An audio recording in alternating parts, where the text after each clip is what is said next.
Ito, $13. Tingnan naman, $13 na praso na.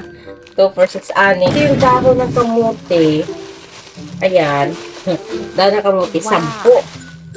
Tapos, ito rin yung ampalaya. 3 din siya, 10. Wow. Ayan o, 10. Ito rin yung 14. 2 kilo to, 2 kilo. Ano nga ito tawag nito? Parang, hindi ko alam. Basta, nilalagay ito sa sandwich ba, di ba? Wow. Sa salad. Antika namin. Oras ngayon dito alas 4. Alas 4 na ng hapon. So, pupunta tayo ngayon ng palengke. Ngayon, ipapakita ko naman sa inyo ang palengke namin dito sa Hong Kong. Alam niyo ba yung bukas ng palengke dito? Alas 3. Alas 2 nagre-ready na yun sila. Pero pag tanghali kasi nagsasarado yan sila. Tapos, hindi naman as in sarado. Yung iba kasi, syempre magla-lunch time. Kaya, nagbubukas yung mga isda at saka karne, mga alas 3. Ay, yun yung oras na pamalingki ng mga kunyang dito. Bibili lang tayo ng gulay. Wala kaming gulay eh. So, gulay lang yung bibili ko.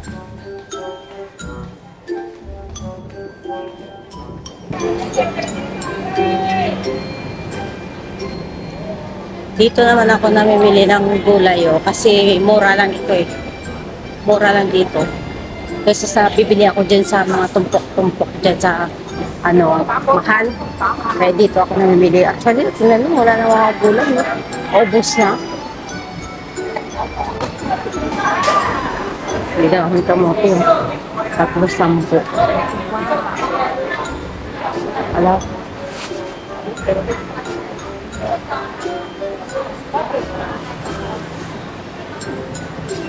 Kaya, this one also. That one. 1 na 2. 2. Bukati Yeah. Aya.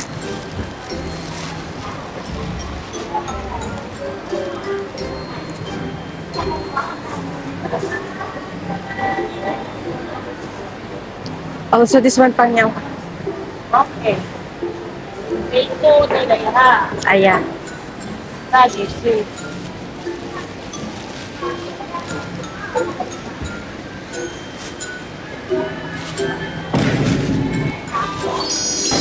So, nakabili na tayo. Mabilis lang, di ba? Dadaan tayo dito kasi gusto kasi bumili ng sponge sa plato kasi wala na kami pang sponge sa plato. Ito naman yung bilihan ko dito.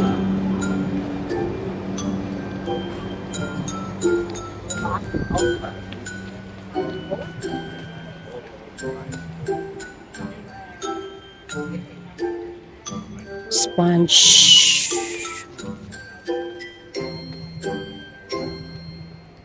Ayun pala. Dito. Nandito na tayo sa bahay. Magkano kayo inabot ng grocery today? Sa gulay. Tingnan natin kung magkano yung inabot ng aking grocery. 57 plus 13. So, hindi pa siya nakaubos ng 100. Diba?